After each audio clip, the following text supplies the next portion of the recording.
Hello friends, welcome to my channel आसान computer सीखे में। मैं हूँ रेखा शर्मा और आज मैं आपको बताने वाली हूँ कि सीपीयू क्या है और इसके कितने भाग होते हैं और कितने प्रकार के होते हैं।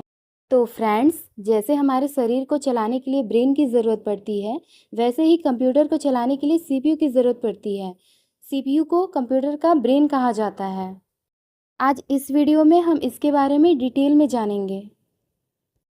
अगर आप कंप्यूटर चलाना सीख रहे हैं या किसी एग्ज़ाम की तैयारी कर रहे हैं तो यह वीडियो आज आपके लिए बहुत काम का होने वाला है।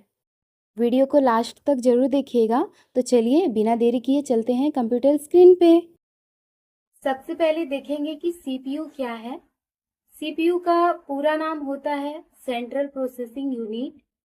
इसे हम कंप्यूटर का ब्रेन भी बोलते हैं, क्योंकि जो भी हम इसे निर्देश देते हैं वो उसे समझता है और बाकी के भी हिस्सों को वो उस हिसाब से इनपुट देता है और हमें आउटपुट प्रदान करता है।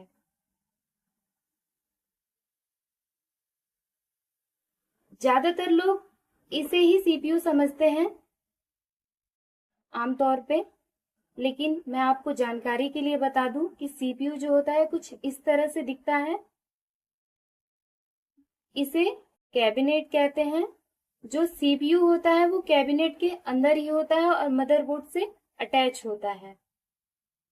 जो पोर्ट वगैरह हम यहाँ से अटैच करते हैं वो मदरबोर्ड से अटैच होता है और जो सीपीयू होता है वो मदरबोर्ड से अटैच रहता है।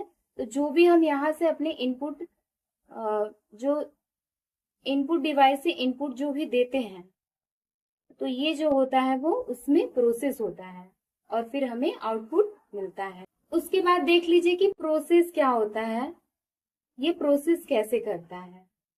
जो सीपीयू होता है वो इनपुट लेता है, जो भी हम इसे इनपुट देते हैं वो इनपुट लेता है और हमें आउटपुट प्रोवाइड करता है। जैसे कि मैं आपको बोलूं कि ये जो प्लस है आप इसे प्लस करके दो, तो आप जो सोचेंगे कि नहीं कैसे करना है, 5 6 क्या होता है, तो उस बीच का जो प्रोसेस होता है ना उसी को प्रोसेस बोलते हैं। उसी तरह हमारे कंप्यूटर में भी हम कीबोर्ड से कुछ भी टाइप करते हैं, कुछ लिखते हैं या उसे इनपुट देते हैं। जैसे कि हम प्रिंट के लिए इनपुट देते हैं तो वो हमें आउटपुट प्रोवाइड करता है, या फिर जैसे कीबोर्ड से कुछ लिखा है, हमने टाइप किया है, तो हमारे ये मॉनिटर पे वो आउटपुट प्रोवाइड करता है।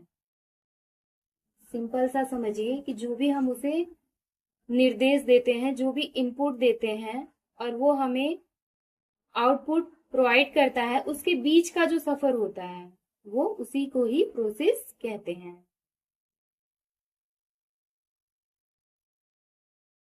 सीपीयू का पूरा नाम मैंने आपको बताया है कि सेंट्रल प्रोसेसिंग यूनिट होता है।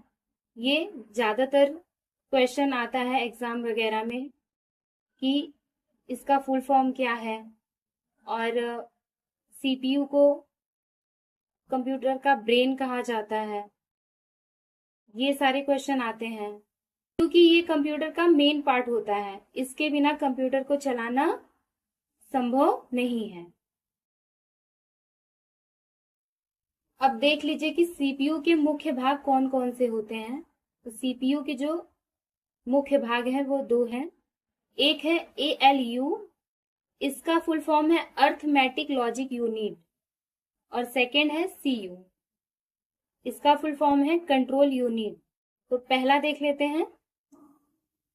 The full form of ALU in a CPU is the arithmetic logic unit.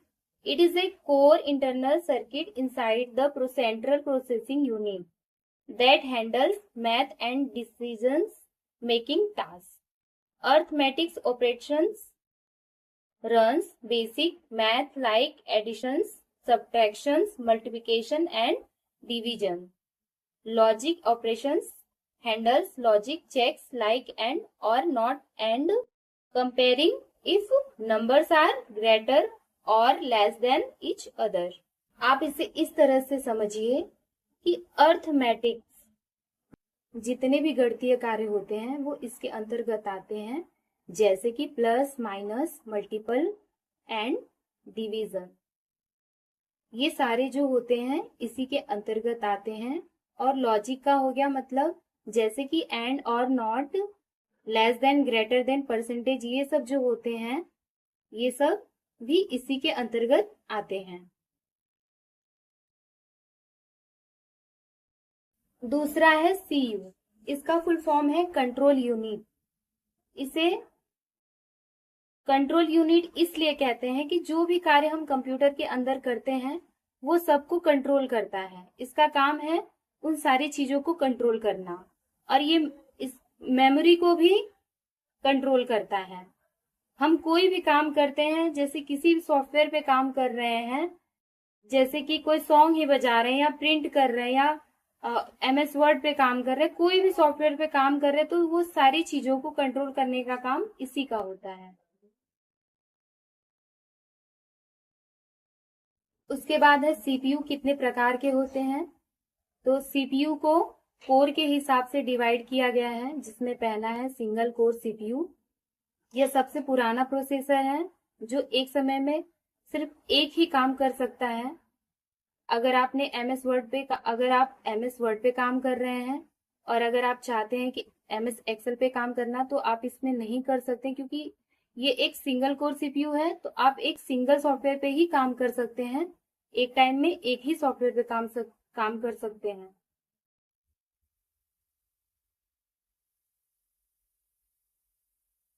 उसके बाद है डुअल कोर CPU। इसमें 2 कोर होते हैं जो एक साथ 2 अलग अलग काम को संभाल सकते हैं। आप इसे इस तरह से समझिए, जैसे किसी भी इंसान को कोई काम दिया जाए और वो उसे आधे घंटे में करता है, और उसी काम को मैं 2 लोगों को देती हूँ तो वही काम 15 मिनट में हो जाएगा। तो उसी हिसाब से इसमें 2 कोर हैं, तो हम 2 अलग अलग सॉफ्टवेयर पे एक साथ काम कर सकते हैं।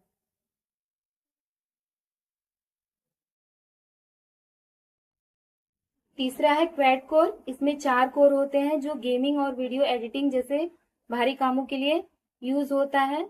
इसके अंदर 4 कोर होते हैं, देखिए। इसके यूज से हम अलग अलग 4 सॉफ्टवेयर पे एक साथ काम कर सकते हैं।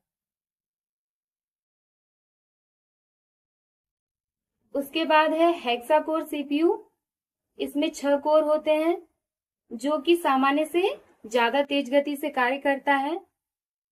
जाहिर सी बात है, इसमें 6 कोर है तो उसकी स्पीड भी ज्यादा होगी, उसका कैपेसिटी भी ज्यादा होगा। तो ये इस तरह से काम करता है। उसके बाद है ऑक्टा कोर CPU। इसमें 8 कोर होते हैं। ये आज के आधुनिक स्मार्टफोन और लैपटॉप में बहुत उपयोग होता है। जैसे कि आप देख पा रहे हैं कि इसमें 8 कोर है, और ये है आपका क्वैड कोर CPU जिसमें 4 कोर है। तो ऐसा नहीं है कि इसमें 8 कोर है और इसमें 4 कोर है तो दोनों के साइज में अंतर है। दोनों का साइज सेम ही है, बस इसमें कोर का फर्क है। साइज सेम ही होता है, लेकिन कोर की वजह से हम एक साथ कई सारे सॉफ्टवेयर को एक साथ यूज कर सकते हैं। अगर आप स्मार्टफोन में यूज कर रहे हैं तो आप एक साथ, जैसे आप मैसेज कर रहे हैं या फिर गूगल पे जाके कुछ डाउनलोड कर रहे हैं या म्यूजिक चला रहे हैं, तो एक साथ बहुत सारे सॉफ्टवेयर को हम यूज कर सकते हैं। कंप्यूटर में भी ऐसे, जैसे हम प्रिंट कर रहे हैं, सॉन्ग चला रहे हैं, या MS पेंट पे कुछ काम कर रहे हैं, MS वर्ड पे कुछ काम कर रहे हैं, तो बहुत सारे सॉफ्टवेयर को एक साथ यूज कर सकते हैं। तो हम ऑक्टा कोर CPU की मदद से बहुत सारे सॉफ्टवेयर को एक साथ यूज कर सकते हैं। तो फ्रेंड्स, अगर आपको ये वीडियो अच्छा लगा हो और इससे कुछ नया सीखने को मिला हो तो वीडियो को लाइक शेयर करना ना भूलिएगा। कंप्यूटर से जुड़ी ऐसी ही आसान वीडियो देखने के लिए हमारे चैनल को सब्सक्राइब कर लें, देन बेल आइकन को प्रेस करके ऑल सेलेक्ट कर लें, ताकि हमारे आने वाली सारी वीडियो का नोटिफिकेशन आपको टाइम पे मिल सके। मिलते हैं अगली वीडियो में, तब तक के लिए बाय बाय।